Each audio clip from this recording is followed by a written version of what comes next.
The following is a presentation of KSL Sports. First and 12. A total roundup of BYU and Utah football and the expanded Big 12 Conference. Subscribe to the First and 12 podcast. Your hosts are Mitch Harper and Alex Kirry on KSL News Radio. The debate to put together these Big 12 football power rankings for Week 4 was heated. There was a lot of conversation. Let's dive into those power rankings right now. The Big 12 Power Rankings. A weekly rank of all 16 programs, from the elite to the bottom dwellers. Every week, Alex and I put together these Big 12 Power Rankings, and some mixed, we came to a unanimous decision, but there was some conversation. Begrudgingly. I will say, too, it is kind of... It is nerd central when I'm going, you've got him at 9, huh? Okay, interesting. We're talking about a 16-team league, and like 7 through 13 is basically the same exact. It's a lot of the same. You know, these teams could all flip-flop, not just positions inside our own power ranking, but they could, flip-flop inside of the standings of the Big 12 all season long. So, yes, we get down into the minutia of, what do you think about this team? I don't know. Why would you put them above a number 9 Arizona team? But let's just jump right in here. And we'll start with number 1. Okay. For the second week in a row, we have Utah at the top. We both agree that Utah, the thing about Utah for me is, and I know that people are probably going, okay, so everybody else has Texas Tech ranked higher in a lot of other categories than Utah. In the AP poll, Utah is 1 spot ahead of Texas Tech.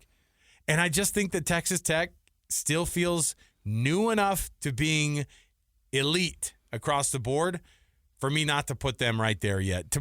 Texas Tech could very well be that number 1 team in this conference. We'll see, and obviously the weekend will decide this one, because if Utah beats Texas Tech by a touchdown, this might stay in this order, because that's how good Utah and Texas Tech are, I think, as these two teams. But it's hard for me to knock Utah off of the top, considering that the second half against Wyoming, they were just as dominant as they were in the first, and they did exactly what the coach wanted them to do. I think responding to him at halftime going, you better finish these dang drives. And they did it, scoring 28 in the second half against Wyoming.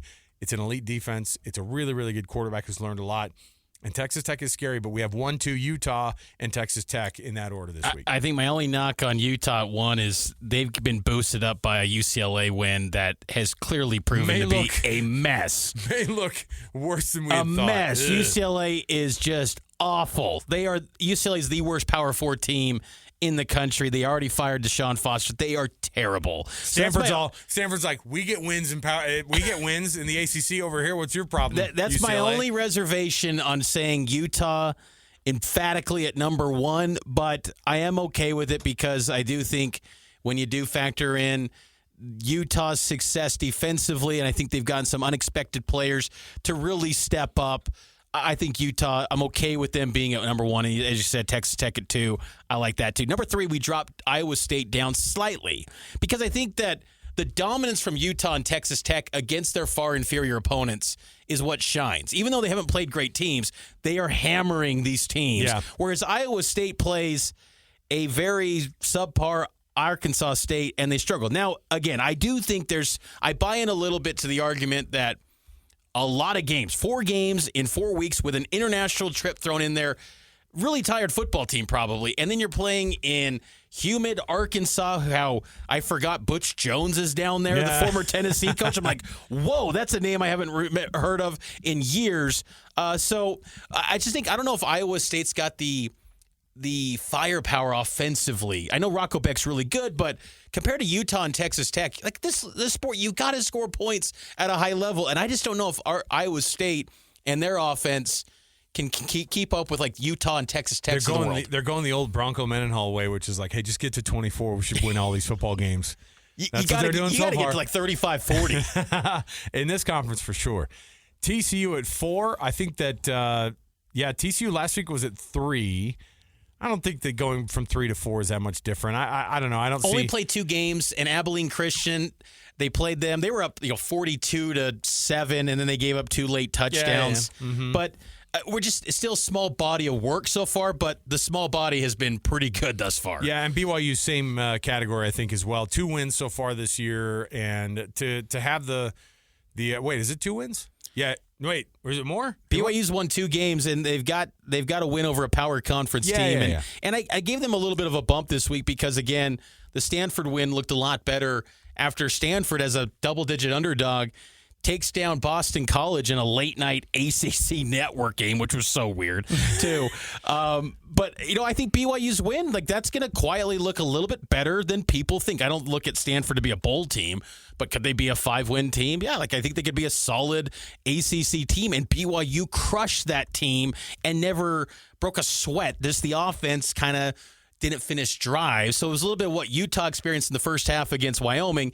BYU experienced that for a whole game, pretty much against Stanford. But they got a power conference win, whereas number 6, Arizona State, they don't have a power conference win yet, but it was a really strong bounce-back performance by ASU to lay the hammer down on Texas State and be kind of comfortably in control of that game throughout. Well, and more importantly, Sam Leavitt looked pretty good. He did. And he hadn't looked that great in the first couple of weeks. It was just kind of a slow start, and so I thought it was good for him to have a nice week for him. And Texas State's not a slouch of an opponent. Baylor at 7, Houston at 8. What's impressive about Houston is they just continue to climb, and this might not be the ceiling for them. They could go up a lot further. I like the Houston Cougars, man. I like Willie Fritz. You and I both enjoyed talking with, and this is a team that, by the way, misses both BYU and Utah this year, right? That is true. And the thing is, too, is that they lost their starting running back before the season in Rayshon Sanford. This Dean Connors, number 44, transfer from Rice. He basically just hits the hole, runs straight down, but he's picking up big yardage. Yeah. And I've just been super impressed with what he's done. And then Connor Wegman, and then that defense still is showing up, even despite the loss of the defensive coordinator to Texas Tech. Houston, to me, has got a lot of upside. And dare I say, Alex, they could be maybe this year's Arizona State. I know that sounds crazy, but I think Houston is really good.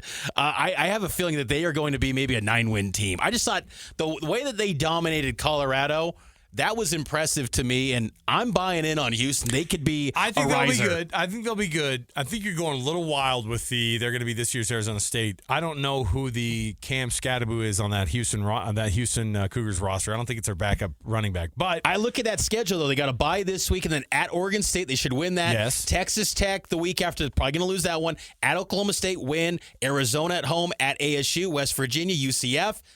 I'm telling you, there could be a path to 9 for Houston, maybe. All right. I don't hate it, but I will say we always love to see teams like Houston who we're looking at and we're going, I mean, think about it, too.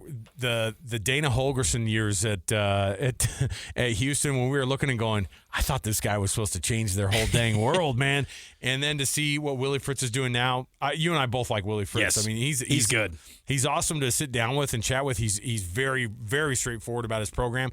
And, when they brought all those kids around at Big 12 Media Day, I like talking with those Houston players, man. They're like, we got nothing to lose, man. We're Houston. Nobody expects us to do what we're going to do, and I think we're going to do some great things.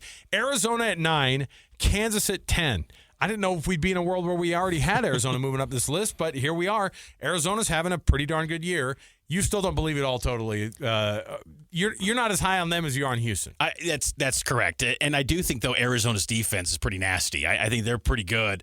And I love Genesis Smith. I love the talent there on that defense. They got to stay healthy. But, Arizona, I don't know if they got the depth like some other teams in this league, but their top-end talent's much better and much improved than it was year one under Brent Brennan. So I think strong start. 3-0 start, you never take that for granted, and that's something to be excited about if you're a Wildcat fan. Kansas at 10. Cincinnati at 11. Cincinnati is at 11 even after a 70-0 win over Northwestern State. How dare you? We're just hanging on. They looked kind of good against Nebraska, but they still lost that game. And there's just not much to that resume yet. They had a Bowling Green win, and Northwestern State, I want to see a little bit more. But, again, I think that is a much improved team. And, again, when Brett Yormark talks about the depth of this league, look, it maybe isn't going to be 5 national title contenders. But if that's your 11th best team in this league, that just speaks to you better bring it every single week in this conference because Cincinnati is more than enough capable to take you down in any setting. Nebraska felt that, and I think Nebraska could be really good this year. So Cincy's a good team. It's just still kind of wait and see with that group. West Virginia at 12 rounds out our teams that we look at and we go, okay, not too bad. Yeah. Then you start to get into the bad teams, or the teams that we look at and go, ugh, things are going very, very poorly for these guys. UCF, still not impressed by. Colorado at 14, that's a 1-2 start for a team that I think everybody was looking at and hoping to see them at least 2-1. Kansas State is shockingly 1-3 on the year. They have an amazing athlete at quarterback, and they can't do a dang thing with him. That comes down to some coaching. They don't even run him in the first half. It's like, run. I don't know what's going on. Remember you and I 2 years ago when we launched this show? He had a game against Texas Tech where he runs for 5 touchdowns. Yes. And it was a freshman record. I think it was a quarterback rushing record in the league. We knew that. He never runs now. We knew that. Howard. What was his first name? Will Howard. Yeah. We were like, that guy's not going to be the guy at Kansas State. This young kid's going to be awesome.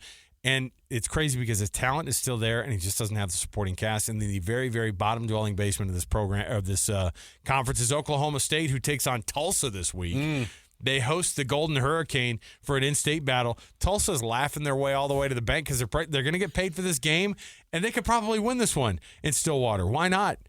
Crazier things have happened, and Oklahoma State is in absolute disarray right now. Okay, we'll take a break. We'll come back. We've got more around the corner. The quarterbacks in this conference continue to impress. Who are the tops and who are the best of the best across this conference? We'll talk about that and much more. Stay with us here. It is your favorite Big 12 program. It's First and 12. Alex, Kirry, Mitch, Harper, KSL News Radio.